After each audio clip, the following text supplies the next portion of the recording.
ॐ अज्ञानतिमिरान्धस्य ज्ञानाञ्जनशलाकया चक्षुरुन्मीलितं येन तस्मै श्रीगुरवे नमः। श्रीमद्भागवतम क्लास 3 फरवरी 2021। वक्ता श्रीमान हरिदास ठाकुर प्रभु।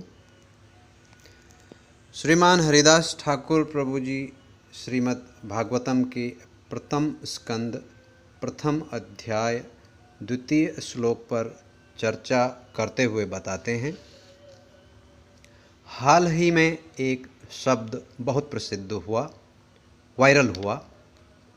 यह शब्द एक व्यक्ति का नाम था, वह है नॉस्ट्रेडामस। ये भविष्यवाणी करने के लिए प्रसिद्ध हैं। ये फ्रांस से थे। इन्होंने बहुत सी होने वाली विपदाओं के बारे में भविष्यवाणी की थी।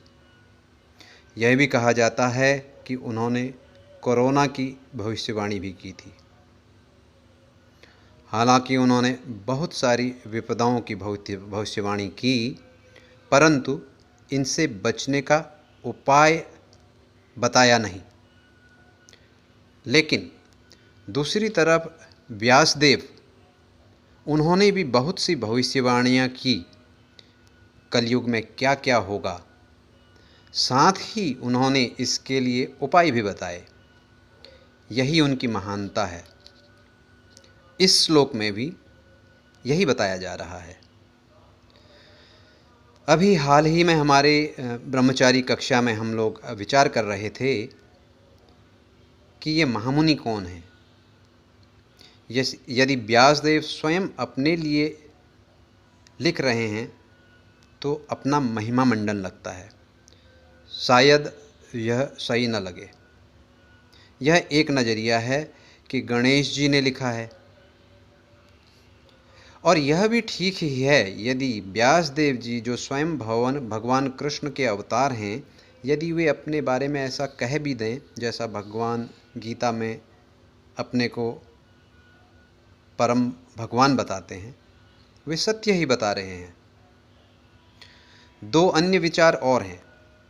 यह भी कहा जा सकता है कि नैमिषारण्य के ऋषि इस शब्द का उपयोग कर रहे थे। दूसरा, नर नारायण ऋषि, जिन्होंने सर्वप्रथम भागवतम ब्रह्मा जी को सुनाई। तो यहाँ महामुनि नर नारायण जी के लिए उपयोग किया हुआ है। जो भी हो, हमें यह व्यासदेव द्वारा दिया गया है। यह तो सर्वमान्य है कि भागवतम सभी शास्त्रों का शिरोमणि है और हमें इसका श्रवण कीर्तन करना है। हमें प्रभुपाद का ऋणी होना चाहिए, जिनके वजह से ये पूरे संसार के लिए संभव हो पाया है। किसी भी ज्ञान के लिए 3 चीज़ें प्रमुख होती हैं। पहला, यह क्या है। दूसरा, इसे कैसे करें। तीसरा, इसे क्यों करें। ये क्या है, यह तो हम सब जानते ही हैं। कैसे करना है, प्रभुपाद इसी तात्पर्य में इसके बारे में बताते हैं। क्यों करना है, जीवन के परम लक्ष्य को प्राप्त करने के लिए, भगवान की प्रेम भक्ति प्राप्त करने के लिए।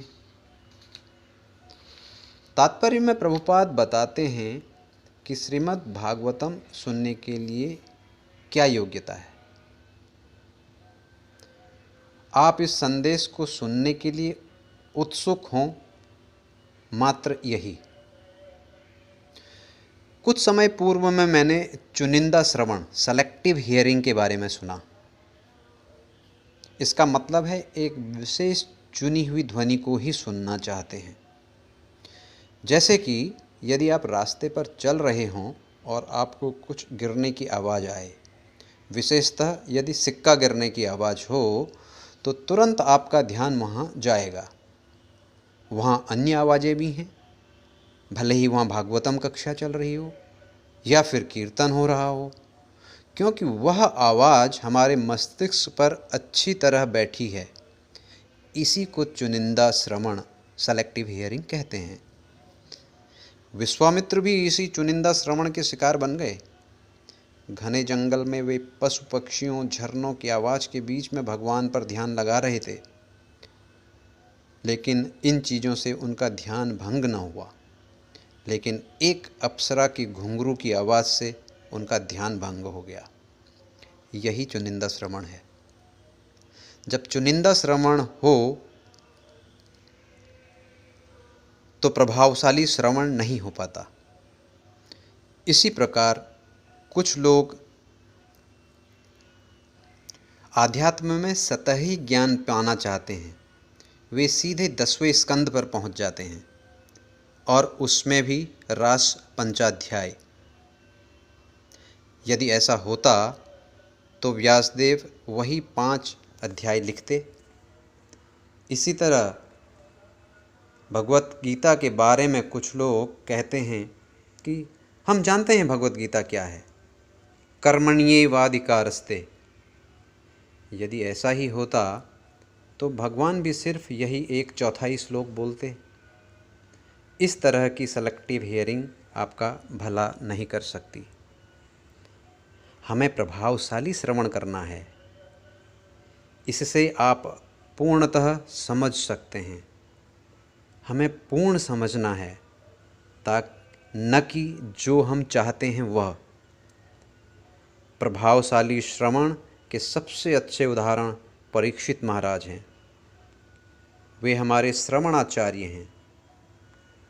उन्होंने सिर्फ भागवतम श्रवण करके अपने जीवन का उद्देश्य पा लिया। उनके पास सब कुछ था। वे जवान थे, वे राजा थे, लेकिन उनके जीवन में ऐसा कुछ हुआ कि वे जीवन के उद्देश्य पता करने के लिए मात्र एक कोपिन पहनकर अपने महल से निकल पड़े। क्या आप उनके श्रवण करने की उत्सुकता के बारे में सोच सकते हैं? यही प्रभावशाली श्रवण है। उनके 2 प्रश्नों के उत्तर में हमें इतना प्रभावशाली ग्रंथ श्रीमद् भागवतम मिला है। पहला प्रश्न, मृत्यु के दरवाजे पर पड़े व्यक्ति के कर्तव्य क्या हैं? दूसरा, मुझे क्या श्रवण करना है, क्या जपना है, क्या याद रखना है और क्या नहीं करना है? उन्होंने नींद, खाना सब त्याग दिया। भागवतम को ध्यान से सुनना चाहिए, भले ही वक्ता बहुत दक्ष न हो। जिस तरह हम प्रसाद पाते हुए यह नहीं देखते हैं कि कौन बांट रहा है, हमें प्रसाद से मतलब है, वह ग्रहण करना है। जैसे हम विग्रह के दर्शन करते हुए इस बात पर उतना ध्यान नहीं देते कि किसने सजाया है। कोई भी करे, भगवान पूजनीय है। अपने शरीर को भगवान की सेवा में लगाने का मतलब है कि अपनी इंद्रियों को श्रवण में, कीर्तन में, उनको याद करने में, सेवा करने में लगाना है। भगवान को मात्र एक अंग से सेवा करके भी प्राप्त किया जा सकता है, वह है कानों से श्रवण करके। भक्ति बहुत सरल है। हरे कृष्ण।